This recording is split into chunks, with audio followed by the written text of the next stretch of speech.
Good afternoon, everyone. We are so excited to be here on Community Conversations with Jamie. As you all may have noticed, we still have our Black maternal health theme on the screen from our last celebration, but we will be updating that very quickly. So, please continue to be aware of Black maternal health, the news and information we've been sharing about that. But we are definitely focusing on some of the amazing things that are happening in May, from conversations around the importance of mental health awareness this month to the elections. As you all know, there are a lot of changes happening right now, particularly across the state of Louisiana. And those changes that we are seeing are driving a lot of conversations across the nation. But right here in our local community, we have some very big issues on the ballot as well. And so tonight, we are going to sit down to talk about one of the most important things on the ballot and why it is important that we understand what a millage tax is and why we support the resources that enhance education for our children. I'm so thankful today that I was able to shoot a quick message to the first person that hired me in Monroe, Louisiana, and brought me on as a Wasman Wildcat to create memories and experiences I shall never forget, and to launch my education career, which has brought me to the level of work I get to do today. Superintendent Sam Moore. He has had such a vast role in our community, starting his career in guidance counseling at Carroll High School, becoming principal at Wiseman High, where he built a great legacy of student excellence, driving data forward and making great changes. And a few years ago, he became our superintendent of Monroe City Schools. And since he has been in leadership, we have seen some great expansion. We've seen developments across leadership teams. We've seen improvements on our campuses, and we've just seen an engagement in leadership that is refreshing and definitely encouraging for our community. And so I asked Mr. Moore, would you mind taking time to sit and talk with us about this millage tax, why it is important, and why our community needs to ensure that we protect the thing that protects our children? Before we get into this interview, Mr. Moore, did I miss anything? Is there anything you would like to say? No, I think it's great, and I just want to thank you for taking time to have me on today. And I say that in the role as superintendent, I can't tell people how to vote, but what I can do is give you facts and give you truth. And I think that's what's important, is that people get facts and people get truth about what's upon us right now. And that tends to be one of the biggest things, Mr. Morris, that people really they don't understand. They don't know what a millage tax is. Right. Every time we start talking about elections, people have 1,000 questions about understanding the language and dynamics. And so, even as I've been around the neighborhood and talking to parents, and even just being in the presence of our schools, I realize that people have no idea what it is. And when people don't know what we're talking about, they don't have the ability to make an informed decision. So today, that's what our conversation is about, helping people become informed and understand what this millage tax is. So, my first question to you is exactly that. And for those of you who are listening, please hit the share button on your page now. The parents, our citizens, our business owners, everyone in this community needs to hear this conversation so that any questions they have about what this tax is and why it's important can be answered tonight. So hit that share button for us. So, Superintendent Moore, our first question is, what is a millage tax? Okay. Well, first I'm gonna tell you, I'm gonna read exactly the May 16, 2026 election, Parish of Washita, City of Monroe, Special School District, Proposition number 1 and Proposition number 2. And first and foremost, it is a millage renewal. And I used an example with someone the other day. I said, if you already have your driver's license, when the time comes, you go and renew your license. You don't have to get a new license. You don't have to go through the process. You simply renew it. And this millage renewal has been around since 1967. And the language says very simply, shall the City of Monroe Special School District, through the Monroe City School Board, acting as the governing authority, therefore, as a special school district acting under the article acting under the authority of Article 8, Section 10 of the Louisiana Constitution of 1974 and other constitutional and statutory authority, be authorized to renew the levy and collection of a tax of 14 and fourth 100, so 14.41 mills on all property subject to taxation in said school district, and estimated $6,303,812 reasonably expected at this time to be collected from the levy of the tax for an entire year for a period of 10 years, commencing with the year 2027 and ending with the year 2036 for the purpose of maintaining and operating the schools of Monroe City School Board. The second one, Proposition 2 of 2, is again is a millage renewal, and it has the same language, but the difference is that it is 6.15 mills, and it's subject taxation in the school district, and estimated $2,690,385. Again, commencing on 2027 and ending in 2036 for the purpose of giving and providing additional aid and support, but it cannot be used for professional salaries. And that is the actual ballot language. And you can see in the actual ballot language, it says that it is a renewal. This is not a new tax, but this is a renewal. And in order for the renewal to be brought forth, it has to be brought forward by the Monroe City School Board. And in our October meeting of 2025, the board unanimously voted to bring the millage forward. And at that point in time, there were 6 board members present. There were 1 absent. And those 6 board members present all voted unanimously to bring the millage to the ballot for our this coming election that takes place this coming Saturday on May the 16th of 2026. So I just want to lean into something right quick. You said keyword is renewal. Correct. So that means we're not looking at an increase in anything. And this is not something Superintendent Moore designed. You said that Not at this all. tax he said that this tax has actually been in place since the 60s. Correct. And what we're 59 looking years at to be exact. Yeah, 59 years. 59 years. And so what we're looking at is just renewing that to keep it in place, is what that Correct, correct. means. That Okay. is absolutely correct. And it is a millage renewal. And there again, it is something. And in fact, if you look at the legislative auditor's website, you can see the last 2 years we've actually collected slightly below the millage rate that we could actually be collecting at. I want to say the first one, that 14.41 mills, we collected at the rate of around 13.9 something.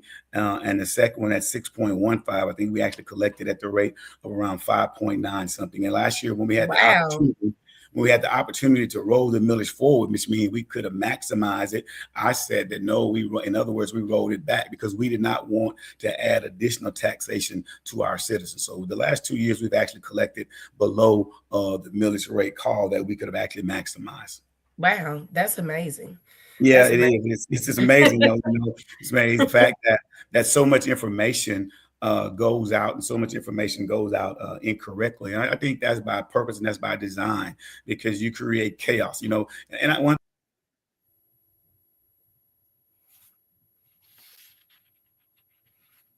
Uh-oh. It looks like okay. Give us 1 minute. It looks like something happened here and we lost Superintendent Moore, but he will be right back. So give us just a moment. We had some kind of chaotic weather just a minute ago. So we have just got to give us just 1 minute. We had that chaotic weather a minute ago, and I definitely had to go in and reboot my system. So looks like we may have lost him for just a minute, and we'll just be waiting on Superintendent Moore to come back in.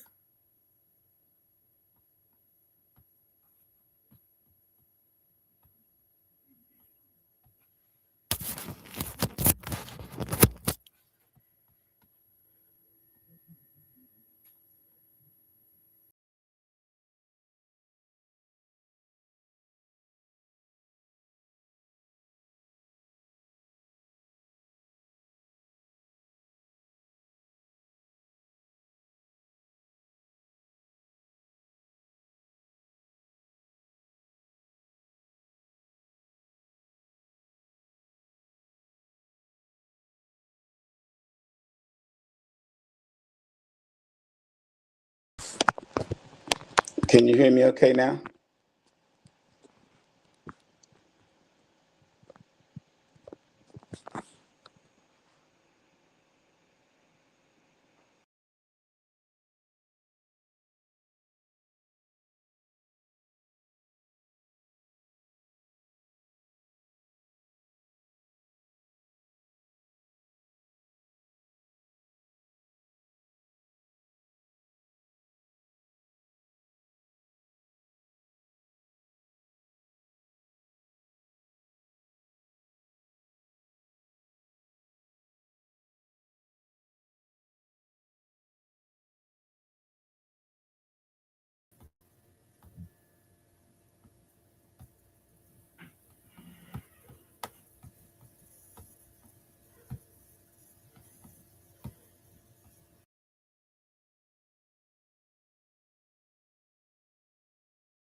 Okay. I'm so Okay. sorry about that. Okay.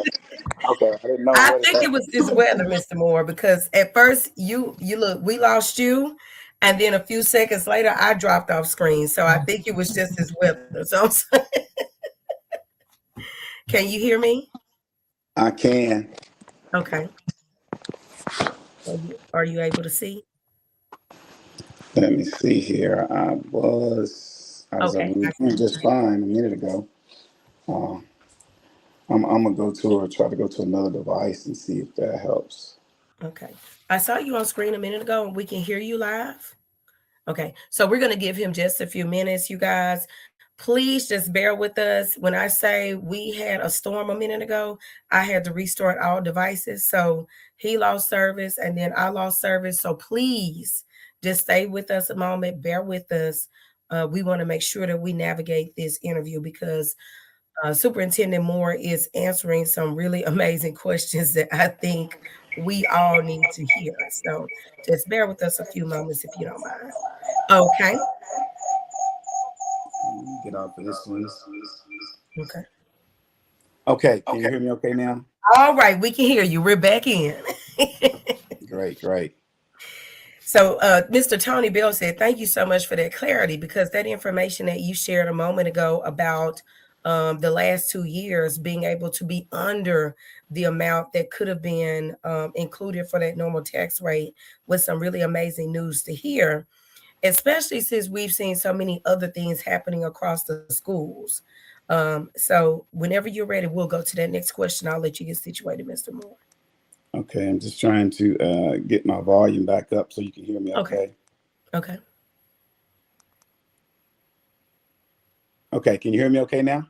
Yep, I can hear you well. Sounds great. Thank you. Thank you. So, a few moments ago, I heard you talk about some of the things that this tax cannot cover. I would like for you, if you don't mind, to share with us some of the educational expenses that are covered by this tax. Okay. Well. The first thing I think a lot of it has been said that is maintenance and operation, but the actual millage it calls for maintaining and operating the city schools of the Monroe City School District. So basically, these two millages are used for everything in the operation of the school system, with the exception of that second particular proposition. It cannot be used for professional salaries. So for Okay. anything, and here's what happens in our general fund budget. These millages go into the general fund, okay, and once they go into the general fund, then we utilize these approximately $9 million to cover things like, for example, I listed the last 5 years general fund major expenses, and this is not all of Okay. the expenses, but these are just some of the expenses here. For example, um, if water and sewer for the 24-25 school year, and you can actually go to the audit report that's online, and you can look at those, and you can look at these numbers. If you add them up, you will see that for the 24-25 school year, our water and sewer for the district, I mean, that's for all campuses, central office, and all those things, it was $225,119. Ooh. And look, pest control for the district. Every campus, every office, we get pest control for the year. That was $19,201. Natural gas for the year of 24-25 was $458,209. Electricity for the district, 2,366,921. Gasoline to fuel the district buses, that was additional $296,763. Materials and supplies, $632,979. Purchase services, our technology and those things were $696,558 dollars. Repairs and maintenance, and there again, the O1 sales tax covers a lot of that. But these are the things that are covered by these particular millages. That particular repair and maintenance was another $282,492. When Esther ended, we had projects that were going on around the district, the MLK Outdoor Pavilion, and also the completion of the Sally Humble multi-purpose building. And so Esther, because of time frame, Esther didn't cover all those costs. So the general fund had to absorb another $1,294,036. So when you look at those costs, we're talking about millions of dollars. And the bulk of that, if you look at when you're just talking about just our maintenance alone, I just want to just focus on our maintenance alone. We're talking about our natural gas, our water, sewer, and our gasoline and pest control. But just those main three: gasoline, water and sewer, and natural gas and electricity. But those four in itself, you guys think about this. For 24-25, that was $3,366,213. And if you look at 5 years ago, because we did a trend data analysis from 2021 school year, that cost increased by now 5 years later $1 million. And those are recurring costs, just like bills in your home. And so we utilize those funds. And a lot of people are asking these questions. Show us the money. Well, it's right there. It's in the budget. It's not something that's hidden. It's something that is published for everyone to see. And it has been that way for years. We didn't come in as superintendent 2 years ago and change a lot of those things, because those things were necessary in order to operate our school system. And so I asked the question to people when they asked me, well, what does it look like if it doesn't happen? And I said this the other day. I said, if an organization were to lose $90 million over the next 10 years, how could that organization possibly look the same? If you look at any business around our area, what business could survive losing $90 million over the next 10 years and still look the same? Absolutely. Absolutely.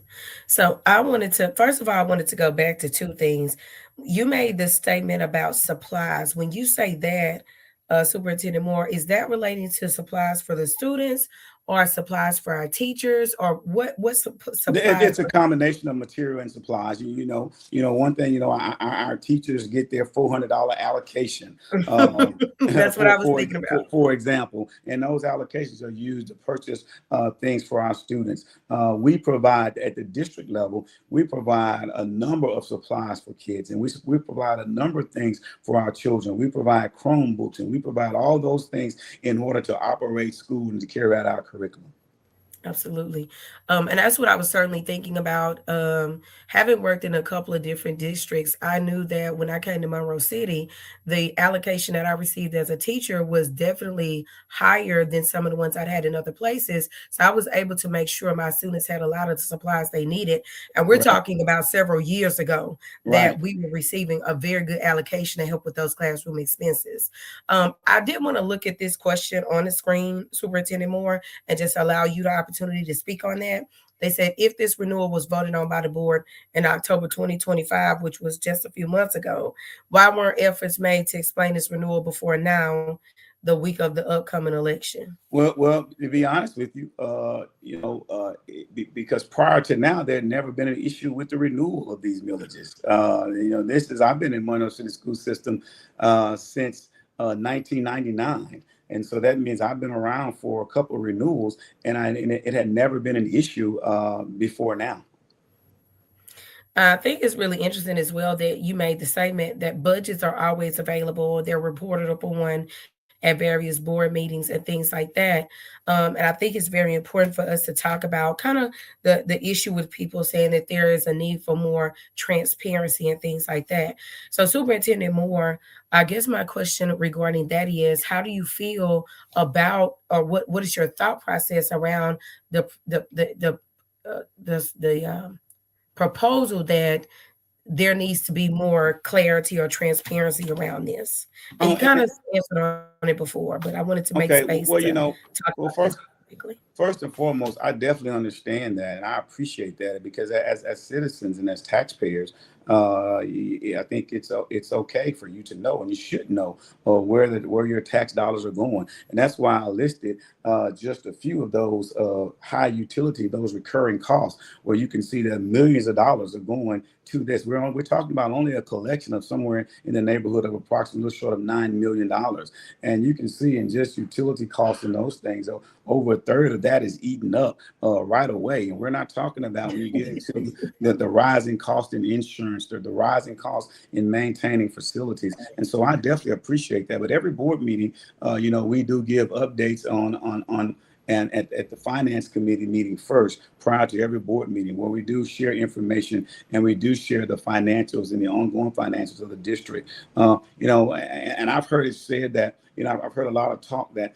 well, Monroe City School System, I heard it even said that they have a lot of money, and they make mention to a $20 million fund balance. Well, simple mathematics 101.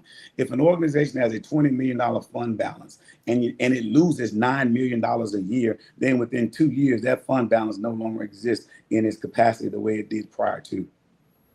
Absolutely. Absolutely. Thank you for that clarity. My next question is, Monroe City Schools is one of the better paid school districts in the state. That is And I correct. heard you talk about there are some things that it cannot cover, but Monroe City School is still one of the better paid districts in the state of Louisiana. If this tax is voted down, how could this potentially impact teacher pay?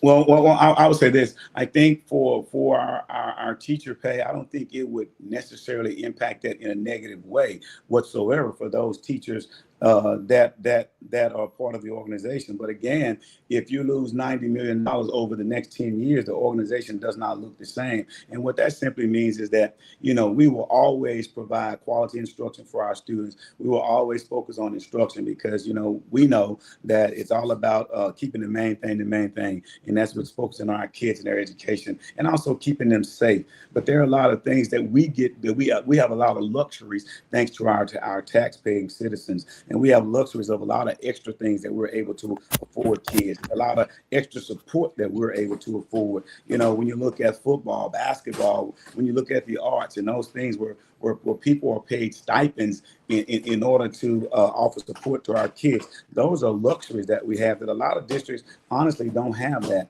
And so when you start talking about the actual pay, I don't think it impacts pay itself. But when you start looking at the number of people that will be on the payroll, if you lose $90 million, I'm just going to be honest with you. And some people say, oh, we threaten jobs. No, I don't. I've never threatened anyone's job. All I said is, again, if any organization loses $90 million over the next 10 years, that organization does not and cannot look the same. For example, if you lose $90 million, there probably will be some school consolidation in the city of Monroe. And if you consolidate schools and close down campuses, then what? Then there's a possibility that human capital is impacted. When you look at our budget, our budget for 2020, 25-26 school year, and this year budget, that budget is around approximately $116 million. But of that $116 million, understand about 76% of Wow. that goes in salaries and benefits. So the Wow. bulk of what we have, it's paid for it's paid for salaries and benefits. It's paid for teachers and support staff to support and to run and maintain our district. Absolutely. Absolutely. I have some other thoughts that came to mind. I'll circle around to those later because you made me think about several things. I guess I'll go ahead and share those. But, Yeah. there have been other schools throughout the region, districts that have lost the things like a millage tax renewal vote. And we've seen exactly what you talked about, which was the loss of schools. So that's not a threat. That is the The reality of reality. what can happen and something that we have seen happen within this region alone. So I think that that's a very important statement for us to hear because it's real. A simple Google will show you some examples of what has happened whenever incidents like this occur. So, okay. You're absolutely correct. And there again, and that's just the reality, but the last thing that we want to do is cost people their livelihood. Yeah. Yeah. Absolutely, Superintendent Moore. So our next question. Schools like Neville, Wiseman, and Carroll have campus clinics, new or improved field houses and tracks. We've seen a lot and renovations to other parts of campus. I heard you talk about that amazing gazebo outside of MLK. Some really unique things we've seen come into life on our campuses.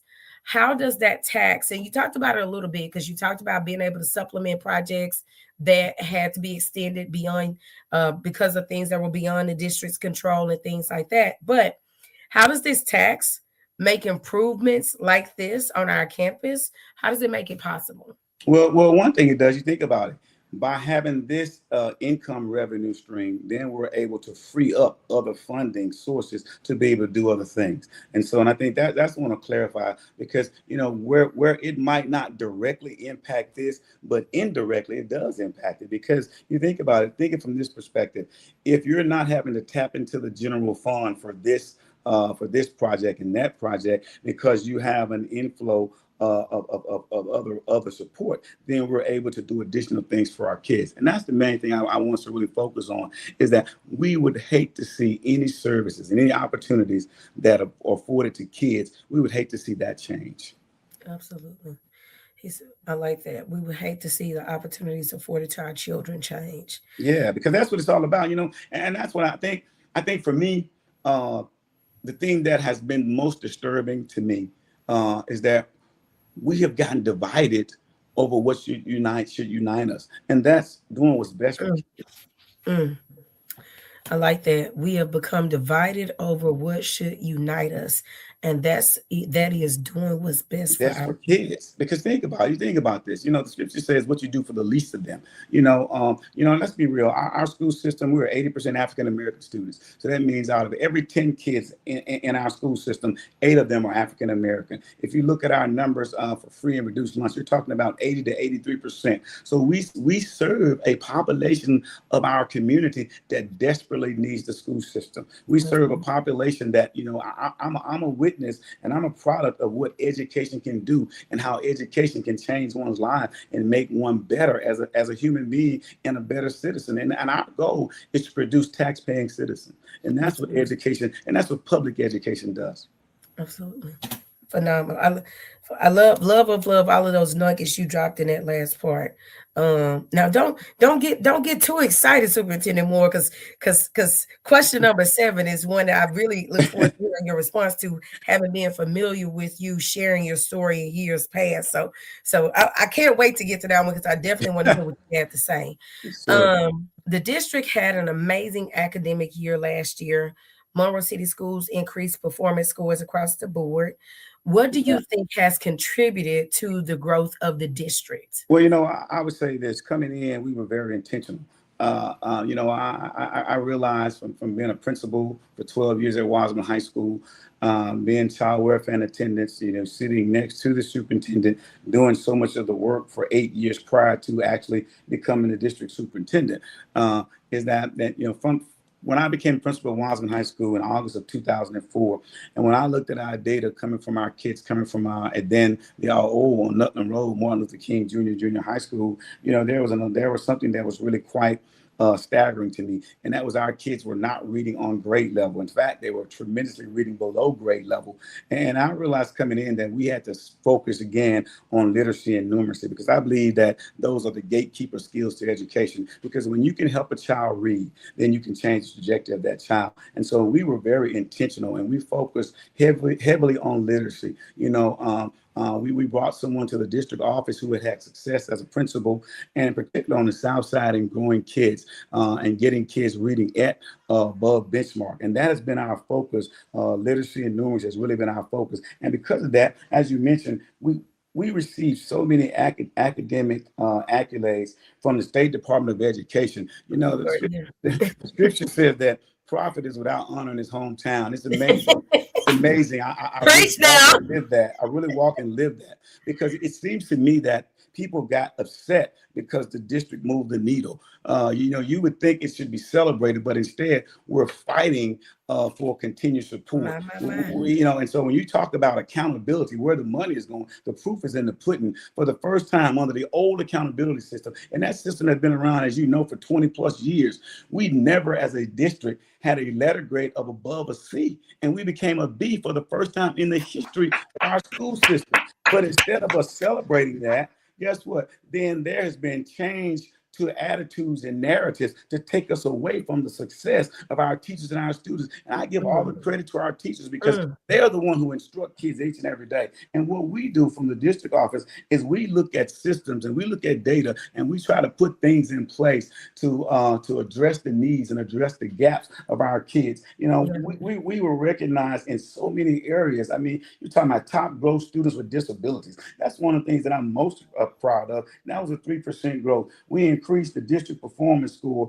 and for all subcategories, we were top growing system in math percentage points, growth in grades 3 through 12, which was a 4% increase. And so there again, with all these academic accolades, you would think that the citizens of Monroe would be proud. They would be saying, great job, and we're here to support you. But instead, it's been totally the opposite. Yeah.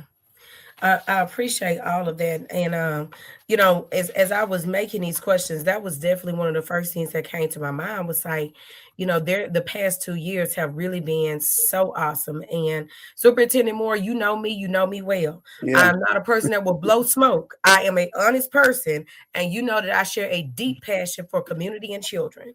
And so where there is a lack, there is a lack. And so, that I share this from a very honest place. It's been amazing to watch the growth of the district. It was really amazing to see the district move from that C to that B, and the number of accolades that the district has received. And so I really enjoy hearing you even just run that list of accomplishments again, because the district in particular last year had an amazing year. And I would say I've long talked about the fact, when you talk about the things that were made for our students that have exceptional needs, Monroe City has worked for a long time to ensure that the needs of those kids are met. They are very intentional about what are the laws and regulations. And I talk, this is not something I'm saying on camera.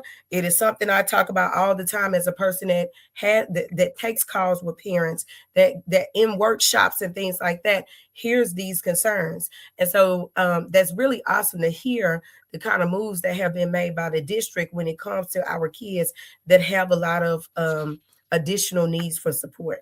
Right. That's really, really awesome. And so I kind of want to ask you, even in that, Superintendent Moore, when you talk about being able to drive all those numbers and those changes forward, how do you feel that these changes continue to impact the district and the climate of the district in a positive way? So seeing all those great things last year, how does this continue to impact the district, from our teachers to our children, in a positive way? Well, one thing, when you have success breeds success. And I think it's a testament there again to our instruction, to our teachers in the classroom every day, because that's really where the rubber meets the road. And I'm proud for our teachers, and I'm proud for our students, because they've been doing the work and they've been working so hard, and to be recognized for growth and to be recognized from the Louisiana Department of Education, I think it's tremendous, because you know what, everyone wants to be recognized for the hard work that they're doing. And I just say there again, kudos to our teachers, to our families, and to our kids, and this shows that our kids can, if we believe in them. When I went to Washington in 2004, I remember I asked teachers a question. I asked them, do you believe kids can? Because mindset, and we have to have a growth mindset, and we have to continue. And then this is what we have to understand, and this is what superintendents across the state have been sharing. And I know Todd Geis and I, we shared it with various organizations. He's a superintendent of Ouachita Parish. Is that now this year things will look different, because guess what? They've moved the needle. They've changed the accountability system. They've added the Thrive piece to high schools. And if you look at last year when they put out what's called the simulated scores, it's showing that what you would look like had we been under the new system. Well, statewide, under the new system, 76% of all high schools in the state of Louisiana would drop at least one letter grade. And so that's a message we've been trying to communicate with especially our secondary schools, our high schools. It does not mean that the work has diminished. It does not mean that the rigor has diminished. It does not mean that the instructional practices have changed. Is that they have now changed the rules again. And once again, we're faced in public education with accountability that other systems are not faced with. Absolutely. Absolutely. Thank you for the feedback. Well, Superintendent Moore, one thing I promised you is that I would not take a lot of your time tonight, Oh, take your because I time. It's value fine. Thank you so it. much. And here's the thing about it. When I listen to you talk, I know you could do this all day. You are very well versed of the ongoings of the Yeah, district. I yeah, love yes, it. yeah, And I'm a stats and data person, so yes. I love to hear those numbers and just watching how everything strings together. But I do want to allow you time and space to enjoy the rest of your evening, so you can hit that ground running tomorrow. Thank And you. Thank so the final question, well, next to final, because we are going to let you close out with any type of feedback you want to share. But this question says, you are always transparent about your story of overcoming many challenges as a young man. Yeah. I've shared before, when I first came to Monroe, you hired me at Wiseman High School, my first job here. And I remember you always openly sharing, especially with young men, about you coming from a less than stellar background, but realizing the importance of your education and getting on the pathway to changing your life. So when you reflect on your life journey, where you started and where you are today, superintendent, pastor, engaged man of the community, husband, all those things, when you reflect on your life journey, why is this millage important for our children's opportunities? Well, that's a very, I think, deep question. And as you know, I've always been honest and transparent. That's why I always start conversations, always in my message with the same message, that I'm a sinner saved by grace. And like all of us, I made tremendous mistakes along the way, and those mistakes have helped to shape the purpose that God has for me. A lot of times we mess up, and we lose ourselves in our mess up. And I would say this: I'm so thankful that I had a grandmother in Winsboro, Louisiana, who was a retired educator and who was a Christian, who really saved my life. And she taught me about Christ at an early age, even though I veered, like many of us, even though I made so many mistakes, personal mistakes along the way. But the one thing that stayed constant with me and stayed consistent was that I knew that education was the key to changing one's life. I can identify with so many of our kids because I didn't grow up in a home with a mother or father. I never lived with my mother and father together for any period of time of significance to remember. And so I can identify with that. But guess what? And that's why I certainly believe in the village mentality, that it takes a village to raise a child. It takes a village, because I had someone who cared for me. I had a grandmother that cared for me, a grandfather that cared for me, and they stepped in. And when I was young, I shared this with kids so many times coming up. I was angry coming up. I was angry because I felt that that I was rejected. I felt that I was not wanted because my mother and father were not there. But then as I got older, And as I got spiritually grounded, and as I realized that it was all according to God's perfect will, Mm. that God knew what I needed better than I Amen. knew what I needed. And because Amen. God put me in a position and He put me in a home where education was important, He put me in a home where serving God was important. And those things resonated with me. And then when God saved me, really saved my life, after making so many bad life choices and so many bad life decisions. But I realized that every lesson was a lesson that was a lesson learned. And I realized that I was in ministry before I got in ministry. And when Yeah. I say that, meaning I began ministry when I joined the school system, the K-12 school system, because I started my education in higher education. And the K-12 school system, and I shared this with kids saved my life. Kids Yeah. changed my life. Absolutely. They shape They your changed identity. me because those things that I used to do, I didn't Yeah. want to do those anymore because Yeah. I didn't want to disappoint kids. I didn't Yes. want to let kids down. I Yes. wanted to really begin to practice what I was actually preaching. Yes. And Yes. because of kids, I came out of the clubs. Because of kids, I stopped doing those things because I valued our children. And I Yeah. still value our children. And it just it crushes my spirit in small ways to see how can we devalue children and how can we ever go against what's best for children. There are a lot of questions, and there again, I respect all of those questions. I respect those opinions, but if you just simply look at the information, if you simply look at the recurring costs, if you simply look at the budget, if you look at those things, you can see where every dollar is being spent in Monroe City school system. It's not hidden. It's not a shock. It's not a surprise. And there again, to those who go to our communities and tell us in our community meetings how we should not be in favor of our children, and then for us to buy into that, Yeah. it's really amazing to me. But there again, I still trust God. No matter Yeah. what happens, I trust God. I was reminded of that in church today, and I don't want to preach all over again, but I remember Shadrach, Meshach, and Abednego. They told King Nebuchadnezzar, they said, "Oh no, King, we will never bow down to you. I will never bow down to anything that does not represent God.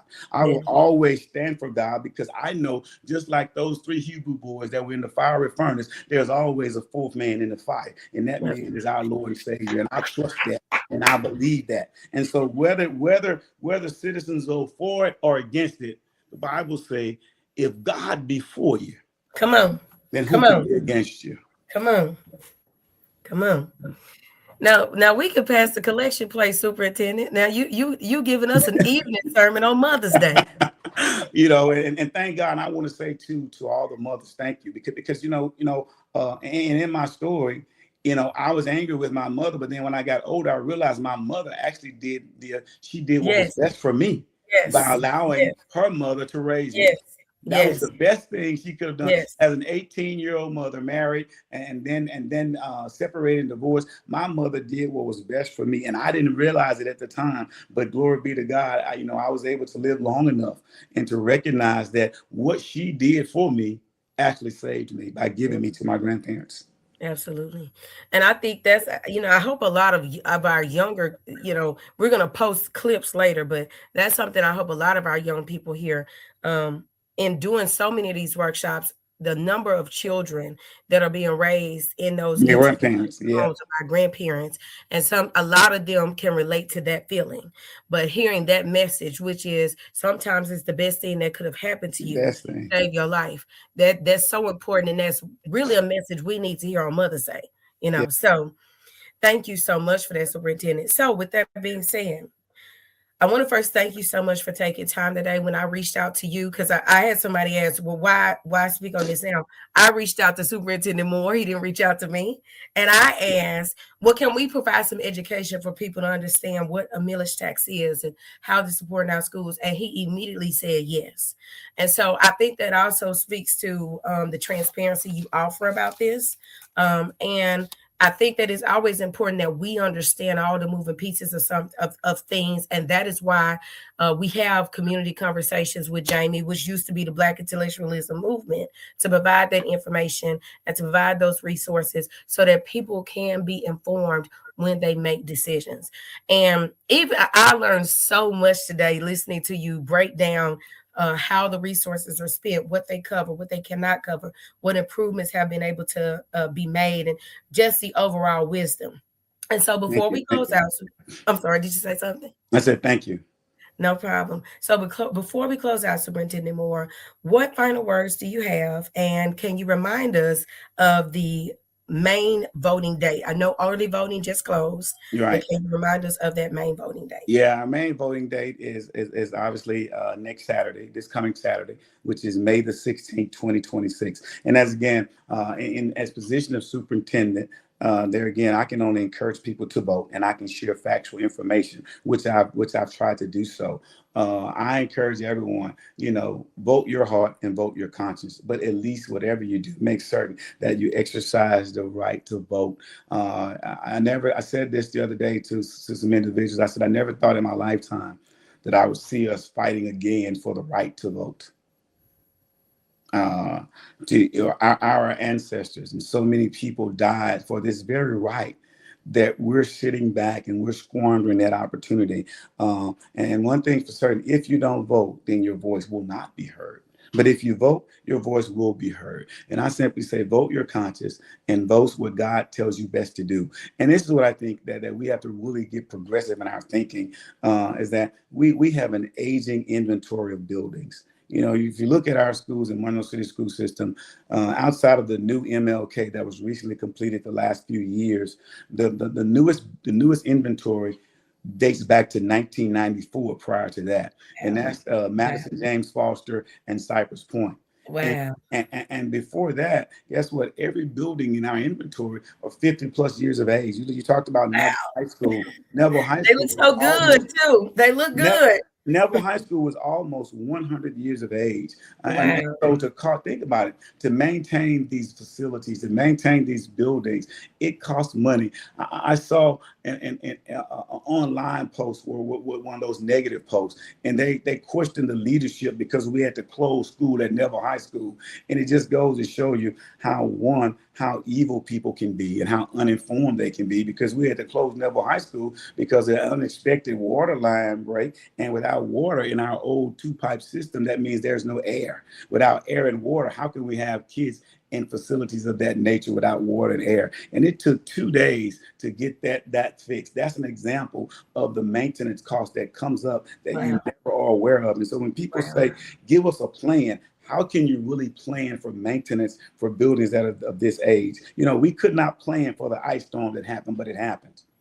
We could not plan for the damage that took place in several of our buildings, but it happened. And that's what this allows us to do. This allows us to have support to continue to operate those buildings, to get those buildings up to code as quickly as possible, and that we can continue to serve our faculty and staff and our kids in a safe and efficient manner. What we really need to do, if we really want to get honest about it, we need to look at building new schools, because when schools are this old, you're going to continue to have maintenance issues. We're going to continue to have issues that are no fault of mine or anyone else's. It just comes with father time. Yeah. But it's amazing to me is that these issues have been around for so long before I got in the position. I shared with someone, I've been the superintendent now for 25 months. 25 months. And some of the very people who are on the board that are complaining about this, they were on the board now for 12 years. But now it's my problem. And now I'm causing the issue. All I'm trying to do is fix what I inherited. Absolutely. Absolutely. Fix what you inherited. Superintendent Moore, I would like to thank you so much for taking this time to talk Thank with us you. tonight, to provide this education to the community, to understand exactly what a millage tax is and what it does for the community, so that people can be well informed when they go to the voting poll. Absolutely. And we thank you all so much for everything you are doing with the district. We thank your amazing team in central office. We thank the educators who are at our Yes. schools relentlessly, and all the work that they are doing tirelessly. We thank the parents Yes. are showing up and giving their best every day. And so we look forward to continuing to see the district growing. And we are so thankful again for this educational opportunity for people to understand what this is and how it works. If there's any way I can be of support with using this platform again in the future, I am Thank always available to provide that support. Thank you all so much and have a great night. Thank you. God bless you and happy Mother's Day. You too. Thank you. Thank you.